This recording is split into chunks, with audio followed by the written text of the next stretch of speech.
Welcome to Friendeavor, the podcast, the weekly podcast where we explore the highs and lows of friendship with your hosts, Danielle and Kayla. As we journey through life, our friendships often evolve and change, ebb and flow, and sometimes even come to an end. Danielle and I are lifelong advocates for the power of friendship, and we are here to guide all of us through the many challenges and joys that come with building and maintaining strong, meaningful connections with those around us. Join us each week as we deep dive into the intricacies of friendship, from navigating conflicts to fostering new relationships and everything in between. With insightful interviews, personal anecdotes, and expert advice, Friendeavor is the perfect podcast for anyone looking to strengthen their bonds with the people they love. So, whether you are on the go, taking care of chores, or just settling in, get ready to explore the world of friendship on Friendeavor, the podcast. Hello, everyone, and welcome back to Friendeavor, the podcast. I'm your host, Danielle. And I'm Kayla. Hey. And we are so thrilled that you decided to stop by this week. This week we were talking about the challenges of long-distance friendships. And some of you may have spent the entirety of your life growing up in one town or near that one town, and so you don't know really what it's like to have long-distance friendships. Well, never fear, because if you ever find yourself in a position where you have a long distance friend, we are going to go over some of the challenges that you might experience, as well as some of the things to overcome those challenges. Right. And I think Danielle and I are going to have different perspectives on this, because personally, I've never had a best friend move away, or I moved away from a best friend. Mm-hmm. I would say the most similar situation I've had like that is when I was 10, and my friend and I wrote letters back and forth to each other because we did not have phones. Pen So that was kind of cute. That's so cute. She moved to Berkeley. So there's that. But in my adult years, I haven't really experienced that, but I do have some long distance friends. They wouldn't fall into my close friends or best friend tiers of my friendship pyramid. So I'm interested to hear some of the different perspectives. Yeah, and I know we've touched on this on the podcast before, but obviously I moved across the country when I was 16. It was like a whole brand new start to life. I didn't really realize it at the time, but looking back over the last 10, 11 years, I realized how big of an impact that had on me. And so I can speak from personal experience about these challenges, and hopefully along this journey, you will learn something. So we're going to kick it off with number one. I would say this is probably the primary challenge. I mean, there's a lot of different challenges, but this one to me is the thing that probably affected the most friendships, is lack of face-to-face interaction. When you go from spending the weekend at each other's houses every single week, week in, week out, to now living across the country from each other, it's tough. Not being able to see your friends in person is tough. And we're going to talk about technology and stuff and how that plays a role in maintaining long distance friendships. But face-to-face interaction is something that's so vital to friendship building. And so when you don't have that, you're losing that ability to build a strong connection. And the digital, even though technology is so incredible these days, you still lose something in the distance. So without regular face-to-face contact, friendships can sometimes fade or become less meaningful over time. Yeah, I think this is part of the reason a lot of relationships and friendships kind of went downhill during COVID. And of course, student learning, that went downhill during COVID, because face-to-face is, there are some things you cannot offer digitally that you can offer face-to-face. So.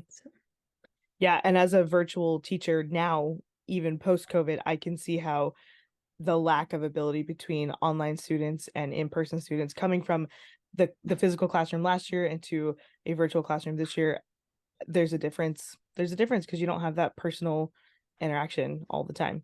And so face-to-face interaction in friendship building or any sort of social connection, it's just very, very difficult to replace with digital communication, even though that's come so far. The second challenge we're going to talk about today is time zone difference. Now, I have some very, very recent experience with this. As you, Kayla, you know, and maybe some of you listeners know, I had a friend who spent, 2.5 years in the Middle East working with the school. And that was so difficult to navigate. those time zones, because it's one thing if your friend is 3 hours ahead and you know they're up slightly earlier or they go to bed slightly earlier.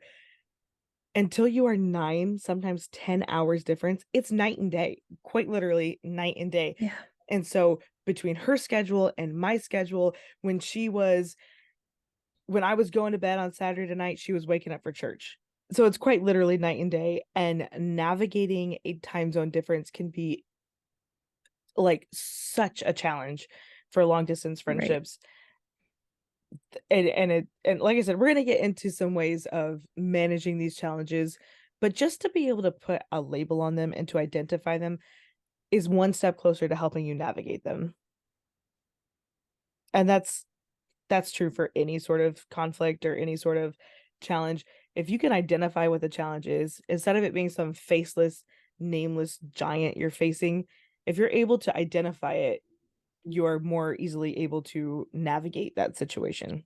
The third one kind of goes along with this time zone difference, communication barriers. So depending on your digital communication, which text calls, video chats, FaceTime, Skype, whatever, can lead to misunderstandings or interpretation and tone and insight. So say Yeah. you finally worked out a time to be able to video, FaceTime with your friend, and you got a spotty connection and it's breaking up, and you thought she said something that you hadn't actually said, and then there's contention or there's confusion or Right. something, and you just got communication barriers, and you would not have that as frequently if you were able to have a physical touch point now and again, face to face, and be able to explain what you meant. And it just could Right. be, it's just a challenge. That's what it's what it boils down to. It's a challenge. Right. And between text calls and video chats is probably the safest one if you want to avoid misinterpretations or misunderstandings. But yeah, even then, they can't read your body language. There are connection issues, and yeah, it presents big hurdles for those long distance friendships where you're dependent on FaceTime. Yeah, and internet etiquette is such a weird thing to navigate too, because Yeah. first of all, if you're super good friends, which we typically are talking from that standpoint of super good friends, even a text without an emoji could come across the wrong way. I actually showed a video to my students this morning about internet etiquette because they're 12, they're sixth graders, and they have no concept of how dumb or disrespectful they sound in like chats and stuff like that.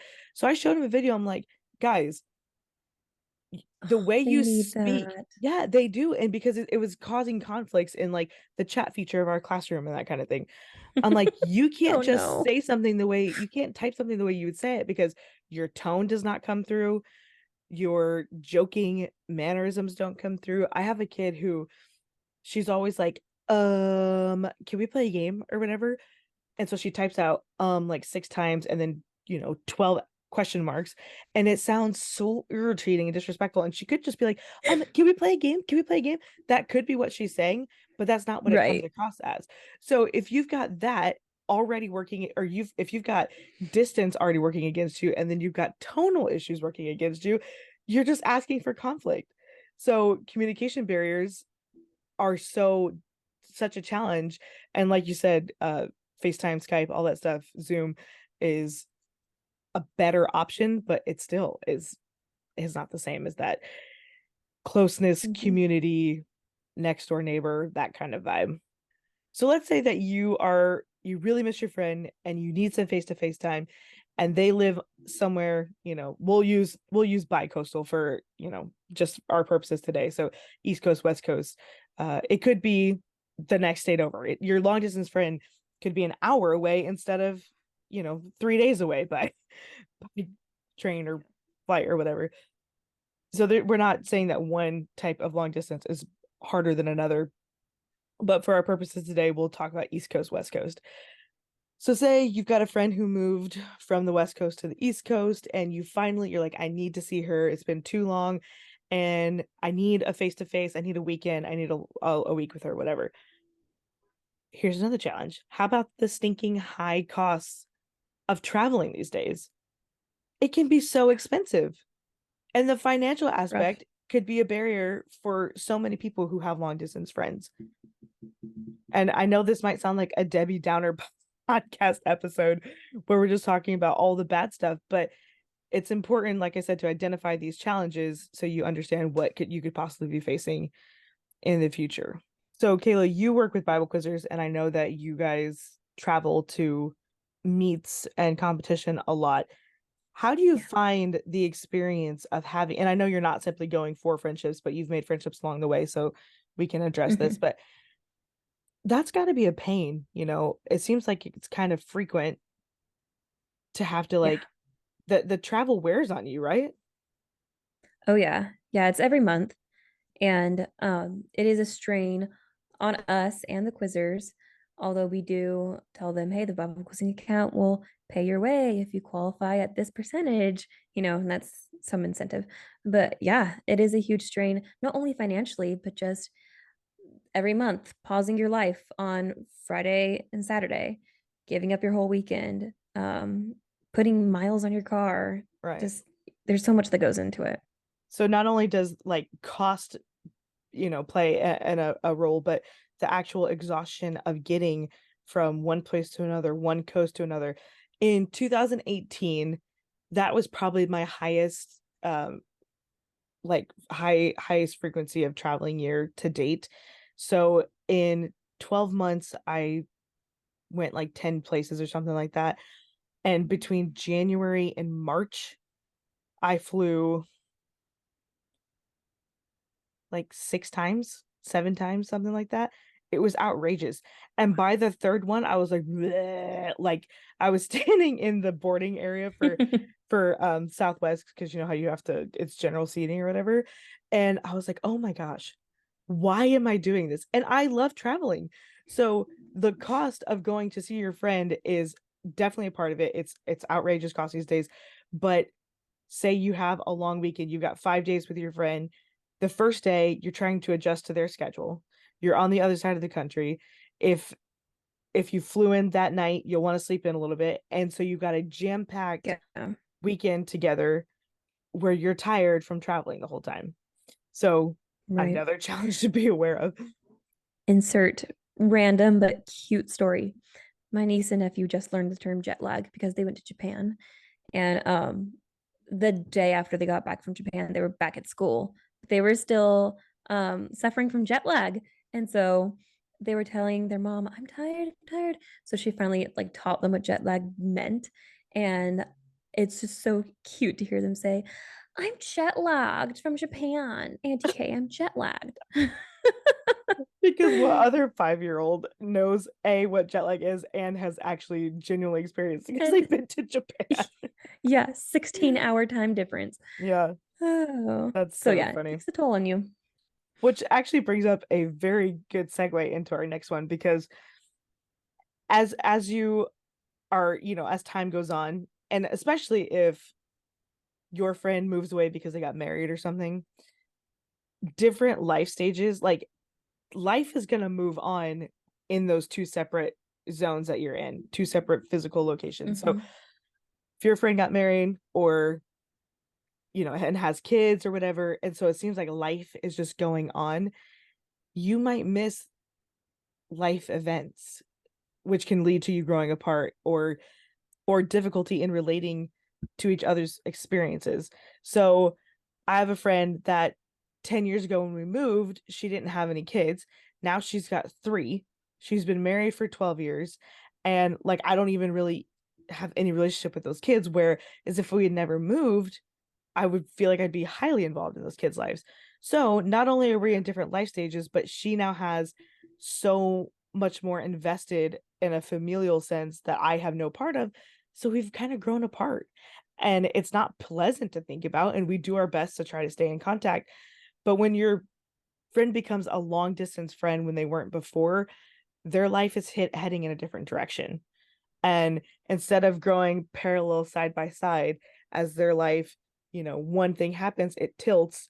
And then 10 years in the future, Hmm. where you were here, and I'm sorry for the listeners on Apple or Spotify, you can't see this example, but I'm holding up two We've got this parallel cute little fingers. visual.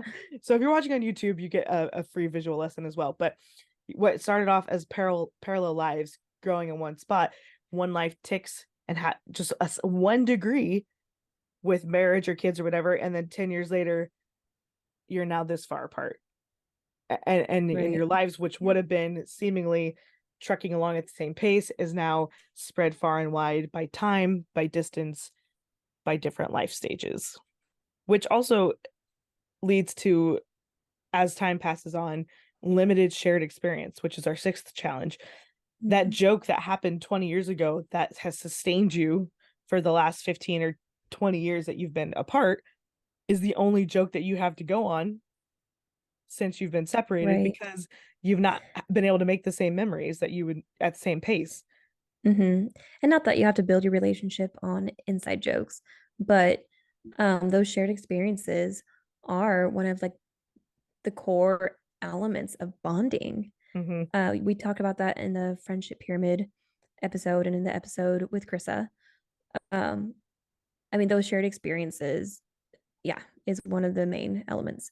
So those are going to be really limited when you're long distance. And so that's going to play a role in how your friendship develops. Yeah.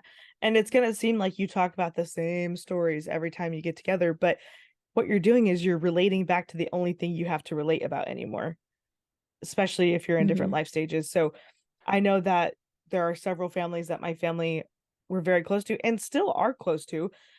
And, if we see them once a year, once every other year, whatever, we are always talking about what happened in what other people would consider the good old days, but it was really just, in the past. Everyone considers what happened before to be the prime of their life, and often realize that they're not even in Yeah. what is actually the prime of their life. And you'll look back 10 years to this moment and be like, oh man, why didn't no one tell me I was in the prime of my life? Well, because you're too busy dwelling on the past. But I digress. There is a video about that on YouTube, by the way, if you if you need to dive into that topic further. Yes. Um, it's called The Good Old Days Are Now. But if you if you find yourself in that situation, it's because you now had limited shared experience.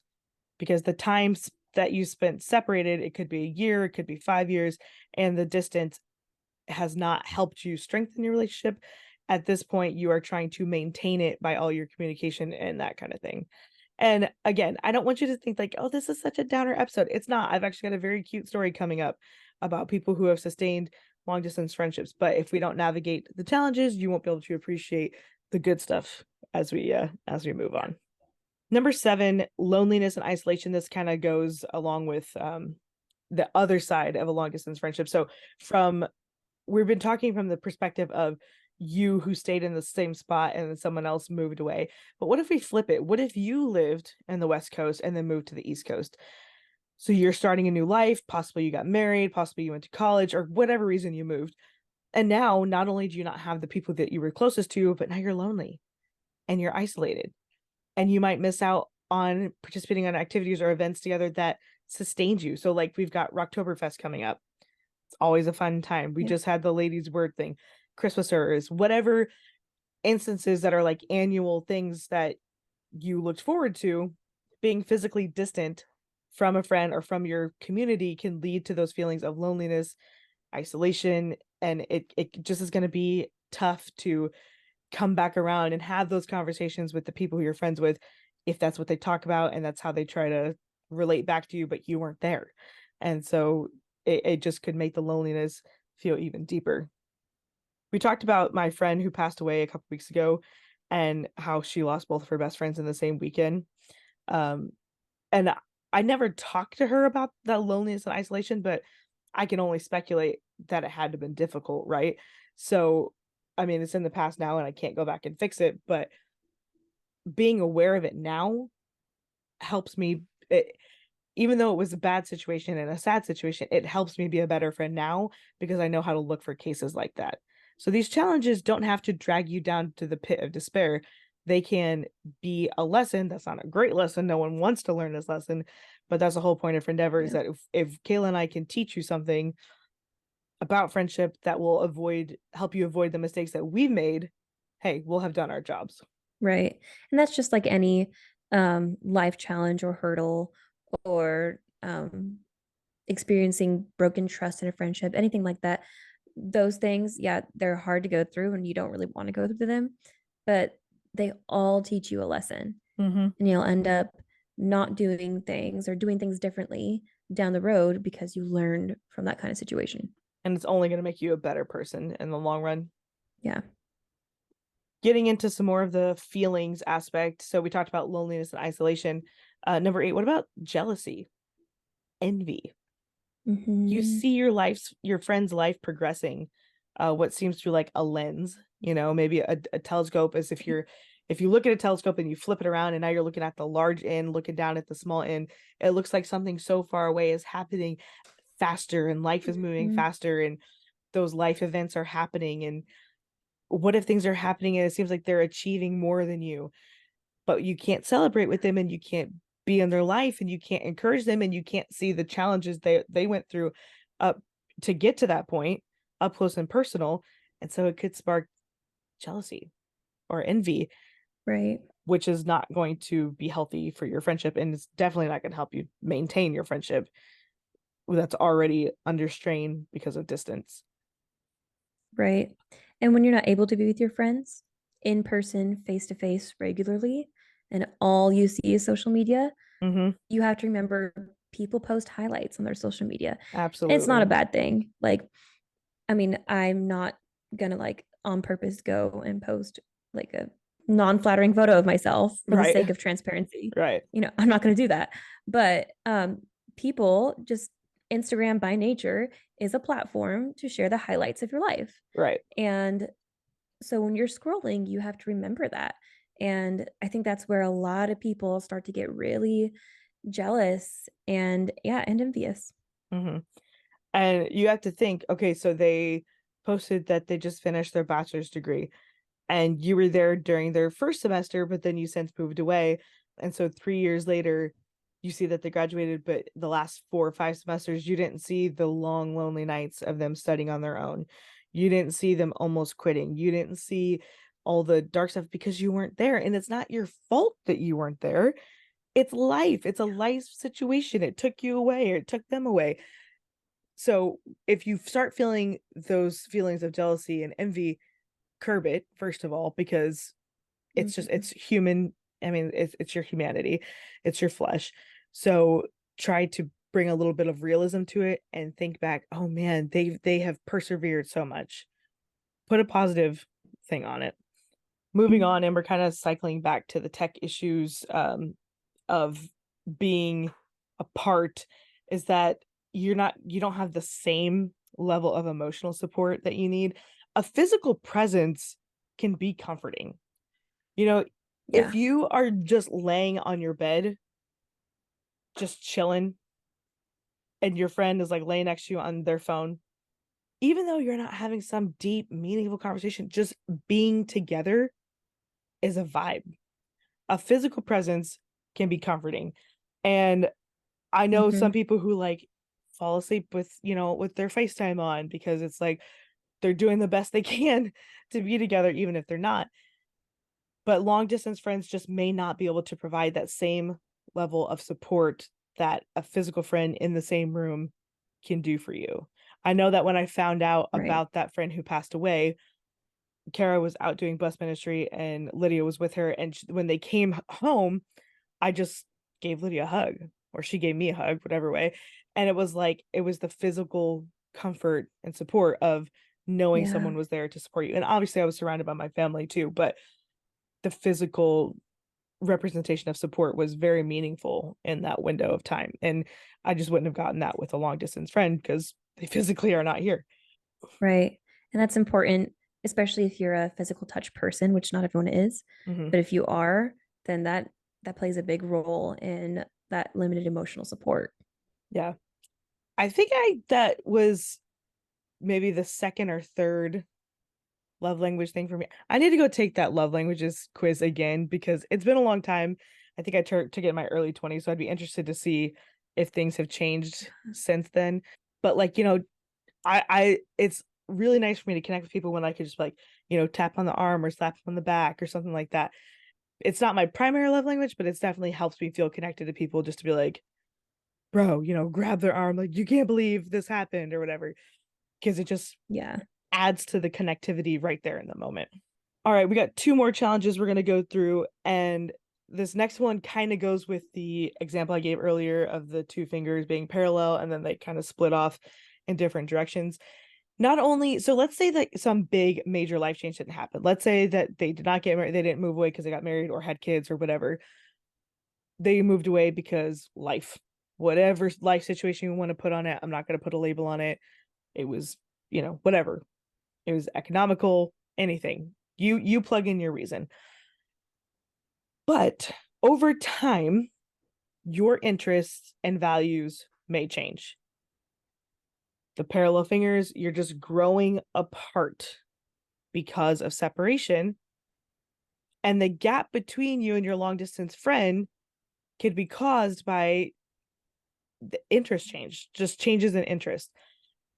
It doesn't have to be dramatic, and you could still be friends, but like we said in the friendship pyramid episode, changes in the pyramid happen because of time and space. Well, guess what? You are now physically separated from that person and you're spending less time with them. Unless you are like crazy dedicated to keeping that person on the same tier for you, they're probably going to drop a level. And again, that's not a good or a bad thing. Yeah. It's just a tool to help you recognize reality. Mm-hmm. Like, what if they moved to an incredibly conservative community area? And so they start acting slightly different than they did when they were 15 or whatever. You can't fault them for their beliefs or values Yeah. changing. You can't be like, okay, that is not how you were like in high school. And so I don't know who you're becoming. Are you better than me? Are you holier than thou? Time and space, changes in Mm-hmm. interests. Don't let that be an extra stumbling block in what's already a difficult situation. Right. And then, of course, our last one, you've got unpredictable life events, unexpected life events, such as, so if you want to put a label on it, job changes, family issues, health problems, all those are reasons that you could have moved, but they're also reasons that could, once someone has moved, could disrupt your ability to maintain contact with them. Don't just assume you know what's going on in people's lives.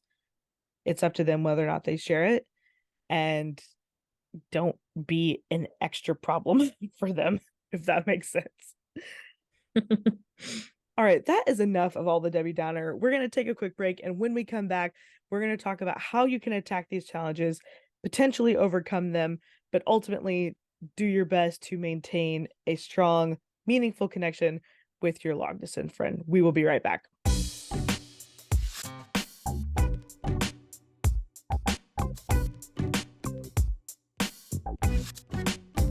All right, everyone. So let's get into some ways that you can overcome these challenges of when you have a long distance friend, because it does not mean that you can't be friends with them. It just means that it's going to require a little bit more effort, not just on you, on both of you, to make sure you maintain communication, adaptability, all these things. So all that stuff. So here's some strategies to help you maintain. First of all, regular communication. Make an effort to stay in touch, whether that's phone calls, Yeah. like we said, video chats, FaceTime, whatever, text messages. I know it seems like it takes so much will to muster up a text to send to the person. Do it, try it. Hopefully you guys each have the patience with each other to navigate that. I had a friend who texted me actually last week while we were recording, and I forgot to reply until the next morning. And I was like, "Oh, I'm so sorry. I was recording. How are you?" She texted me a week later, and she's like, "Don't even worry about it. It takes me 3 to 5 business days to respond." And I'm like, "That is accurate." Because Oh my and word. so now she texted it like yesterday or this morning or something. So I need to text her back, but she lives on the other side of the country. So we've got patience with each other, and we'll get to it when we get to it. But we're making an effort to bridge that physical gap with Yeah. with a gap with a an effort of communication. Okay, so tip number two, for strategies to help maintain and strengthen your long distance friendship is to set a schedule. So establish a regular schedule for catching up with each other. And you can do weekly video calls, you could do monthly. Um, Text should be a little more regular, I think. Mm-hmm. But this makes it easier to plan and it ensures that you have dedicated time for each other. When you're long distance, you have to be more intentional. Yeah. And so, um, texting each other, it takes seconds to send a text, be like, hey, does this date work for you? No, it doesn't work for me. Okay, so does this date work for you to call? And once you nail down a date, you have that date, Hmm. and uh, that time's not going to be taken by anyone else. It's dedicated time for each other. And a good rule of thumb, I think, is every time you do call your long distance friend, in that call, set up the next time you're going to call. Mm. I do this with my friends that are not even long distance. Every time we hang out, we set up calendar the next time we're going to hang out, because we just all have such different schedules and we're so busy Yeah. that we can go weeks without hanging out if we don't schedule it. Hmm. So scheduling it may seem like scripted or not organic, but I mean, if you want it to happen, you're going to have to be intentional. Yeah, I think back to someone who is not long distance, who every time I see her, so like every week we're like, "Oh, we need to do something soon." And she's probably listening right now. So if you are listening, you know who you are. It's been too long since we had lunch in January. So we need to figure out a way to catch up even though you're local. Well, we did have brunch back in August, so I guess that counts too. But other people were there. So anyways, but yeah, I totally agree. Set a schedule. And that's such a great idea to do it in the moment for the next time, because life will absolutely pass you by if you can't like jump on an opportunity to get it done. Right. Strategies 3 and 4 kind of go together, so I'm just kind of intertwine these. For your long distance friend, visit each other. That's the strategy, and then also plan future meetings, like Kayla said. So not only for like the next time you talk, but like, are you going to go on vacation together? Are you going to go see that person? So visit each other to your actual hometowns or whatever, and then plan or set a goal for like, we would like to take a girls trip this time next year or something like that. Mm-hmm. Even if it's a year or more down the road, like have something to look forward to. My friends and I took a cruise over Labor Day, and we planned it back in March, and it seemed like it would never come, but we kept telling each other, 80 days till the cruise, 56 days till the cruise. Oh my word, the cruise is next month. 3 weeks, 2 weeks, this weekend.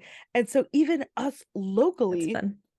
we're counting down. So how much the more would that be a bond and an easy opening to a text to say 200 days until the girls trip or something like that. So planning to see each other, Right. actually making a goal to go and travel to see them, and then planning future trips or meetings or whatever together, even if it's a conference. If you always go to the same conferences, text each other, I'll see you at this conference, can't wait for youth conference, can't wait for you camp meeting or whatever. You have something to look forward to and in that moment when you are able to have a physical reconnection, guess what? You're now maintaining a strong connection and creating lasting memories that you're not able to long distance. Tip number 5 is embracing technology. It can be annoying, but if you want to maintain that long distance friendship, then you're going to have to embrace that technology. Mm-hmm. And there are so many apps that are not just texting, it's not just calling, and it's not just FaceTiming. Things that you can do that's different and fun and entertaining. Um, I know there's Marco Polo. I've used that to talk to my family before. Um, we don't really use it anymore. Now our family group chat just blows up every day. But Marco Polo, if you guys haven't heard of it, um, it's basically you're sending videos back and forth to each other, but it's through this app. And It's like video you can, texting kind of, right? yeah, like video texting. You can even interrupt someone mid video and start your own video. So you can watch them record their video live. Um, so that's kind of cool. Marco Polo is a great one. There's also, of course, Instagram, staying connected to your friends through Instagram. And of course, like we already talked about, it's not the best depiction of reality. Um, and then there's Be Real, Locket. I don't know if you guys have ever heard of Locket. I've never heard of I love Um, Be Real, but I've never heard of Locket. What is that? oh, okay. So, Locket you can get as a widget on your phone, and basically, and only people in your contacts can friend you. And I mean, it's basically just like a photo sharing platform. You can only share videos that are like 6 seconds long. You can only add captions that are like, it gives you a word count for captions, so you can't add super long captions. And it's basically just more real and raw than Instagram. Aw. Um, and I have friends that use it as like their spam account, so they'll like post 10 times a day on Locket. It's kind of annoying, but yeah, that's basically what Locket is. And if you add it as a widget on your phone, then when you open your home screen, you see your friends' photos throughout the day pop up on your home screen. Oh, that's So cute. So it keeps them like fresh in your yeah, mind. You yeah, can't be like, yeah, it's oh man, cute. I haven't thought of them in days when you literally just saw them when you went to go check Instagram because they popped up on your home screen before you even got to Instagram. Right. Yeah. Yeah, that's a fun one. And then for those who don't know what Be Real is, it's become one of my favorites. Um, Basically, it's this app where the notification goes off at the same time every day for everybody. And you have 2 minutes to take a photo of what you're doing. And it takes a photo from both the front camera and back camera. So um, I think the idea, whoever created it, the idea was like transparency and Uh-huh. realness. Um, there are ways to kind of like rig it so Guilty. it's not actually taking a photo of the yes. And then they made this feature where like you can post a late be real. So like you can be staged if you want to, because you're Yeah, not posting within the 2 minutes. So but you're defeating the but the purpose idea is kind of cool. at me, defeating the purpose. Hey, if I know I got a good event coming up that night, you best believe I'm gonna skip it. But they did You're incentivize skipping it. it. They did incentivize where if you post within the 2 minutes, you get an extra chance to post during the day. So I will do that too. Like if I hit it Yeah. in the zone, the time zone, I'll still post my regular one, but I'd like to share what I'm being real with if I'm at a concert or with friends or whatever. So yeah, I love that app Hmm. too. Little fun ways to stay connected. Yeah.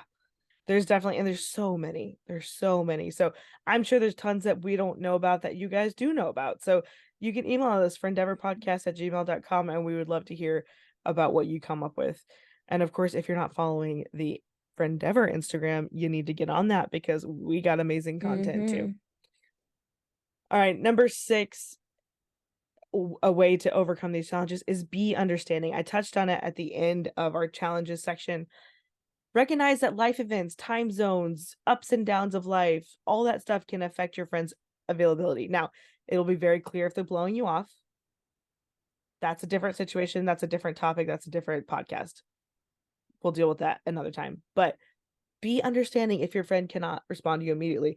This is something that I struggled with when I was a young teenager, even like 15, 16, not even young teenager, just the whole teenager area time, is that when people were in different life stages, I was like, oh, bro, why are you not responding to me? We're trying to have a conversation. Well, they've got life. And now, as someone who Yeah. has life, who didn't have it at 15 or 16, I'm like, I get out of Yeah. work, I'm in a class for 45 minutes. Check my phone and I've got 35 text messages from 8 different group chats. Like, it's not Right. because I'm so popular, it's because people are just blowing up the chat for whatever reason. So if I'm not responding to them, they need to be understanding of me, knowing that, hey, they're not always available. And I need to be understanding of my friends. They're not always going to be available when I immediately reach out. Right. Yeah, it's all about being flexible too. You and your friend are going to have different communication styles, different texting styles. One of the things that I had to adjust to when I first started dating Brett was the different texting styles between our families. My family group chat, we all want to take time to text a thoughtful response with all these emojis. Okay. So if like with my family, if we don't have time in that moment when we get the text to send the thoughtful reply we want to send, then we're going to wait till hours later when we're off work and we can like sit down and text that. Mhm. Whereas Brett's family group chat, like if someone texts the group chat, most of the time within 2 minutes, everyone has replied.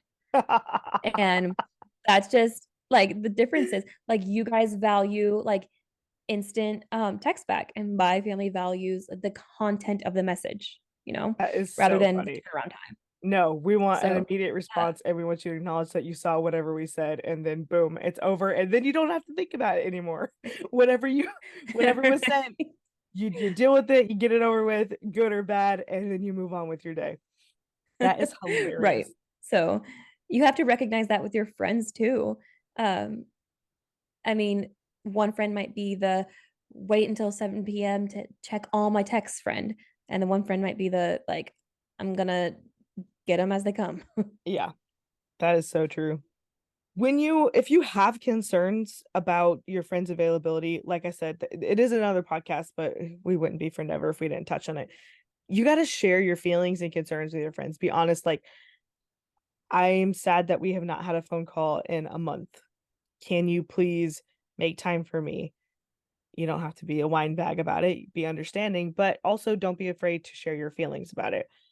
Again, that will help prevent misunderstandings. If you're texting all the time and then you drop in a comment about having never hear from them, well, that could be like, what do you mean we text all the time? What do you mean you don't hear from me? And then you got resentment. So be honest, be communicative. Don't expect that your friends are mind readers and they're just going to know your needs and help, call you at any point when you're feeling low because you just expect them to read your mind. Not how that works. Another way is celebrating milestones even from a distance, birthdays, anniversaries, achievements, thoughtful gestures, or as we saw during COVID, virtual parties. Not a fan of those, but if it works for you, great. And this is where I get to plug in my cute story. Actually, so this tip is celebrate milestones, and our next one is send surprise gifts. These two kind of lump in together, and so this is where I'm gonna go ahead and squeeze in my cute story. My sisters got a very, very good friend, a best friend, who they, grew up together, and they have maintained a very, very strong, healthy friendship from, you know, miles, 2,000 miles apart. They still celebrate each other's milestones. They still sent, like, Kara just sent her flowers the other day, all random, Mm. and that made her friend's day. And I know the friend has sent her stuff because I've collected the packages from the mail guy before.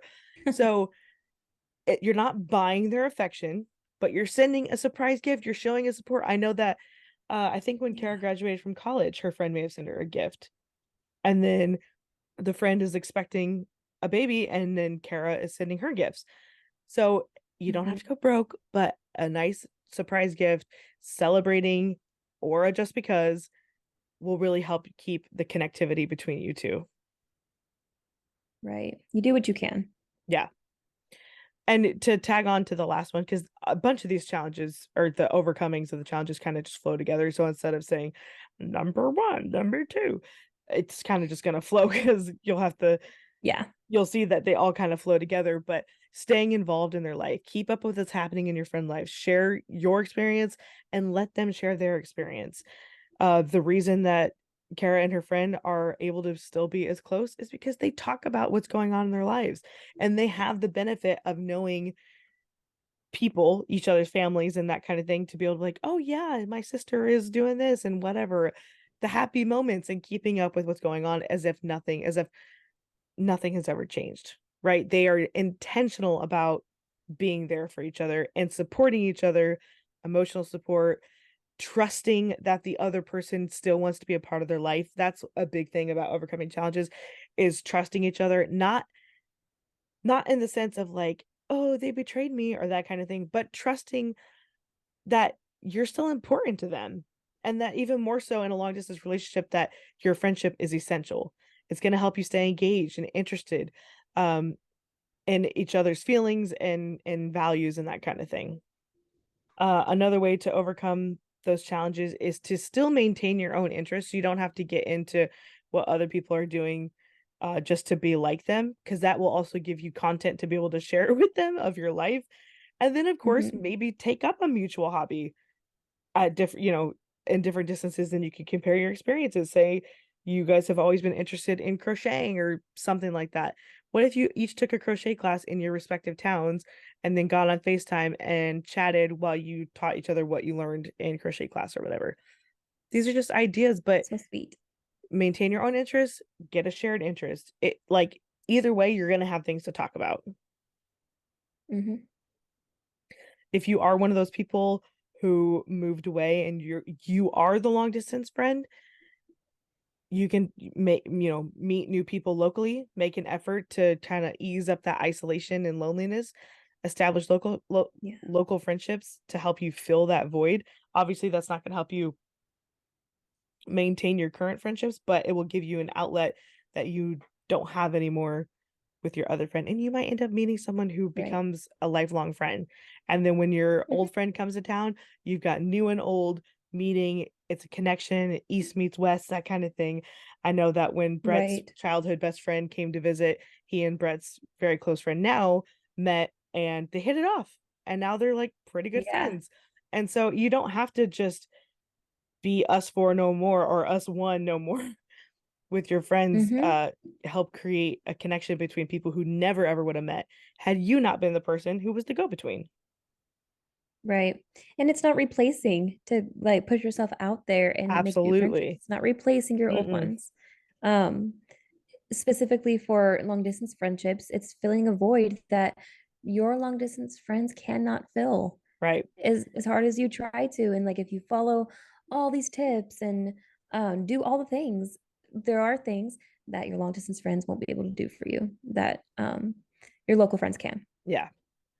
So true. And our last tip or strategy or whatever you want to call it is just adapt to the changing circumstances. As sad as it is, and Kayla just touched on this, as sad as it is that you two are no longer physically close, and as difficult as it is, because you probably are going to grieve a little bit about that, I would assume. Obviously you're going to do your dead level best to maintain and strengthen that bond, but it's different now. So just adapt, take these strategies, take these tips, and see what works for your situation.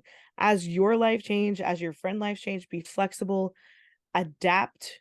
And how you maintain, there might be a season of your life where be real is the best way you get to see each other's face, but then another season you are able to fly to see each other once a month or do multiple trips. Be adaptable, be flexible.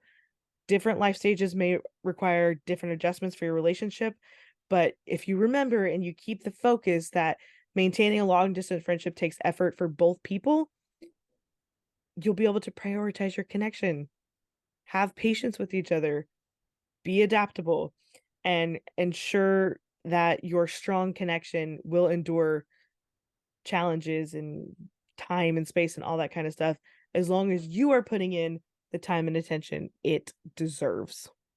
And only you can determine what it deserves. No one can tell you how much time and energy you should put into something, because only your desire is going to be able to drive that. If you want to maintain a strong, meaningful connection with that person, you will work for it. It's how it is in any relationship.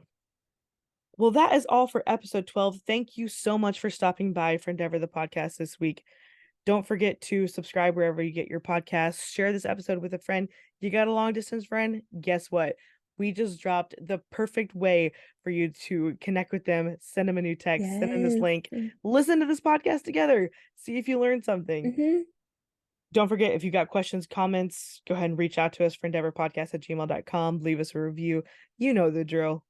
Rate us 5 stars Yep. if you want to see a 5-star smile on our faces. DM us. DM us. Absolutely. In the next couple weeks, we're hoping to have another surprise guest. We will let you know when that is dropping. But for right now, we appreciate you stopping by. Have a fantastic rest of your week, everybody. Bye, guys.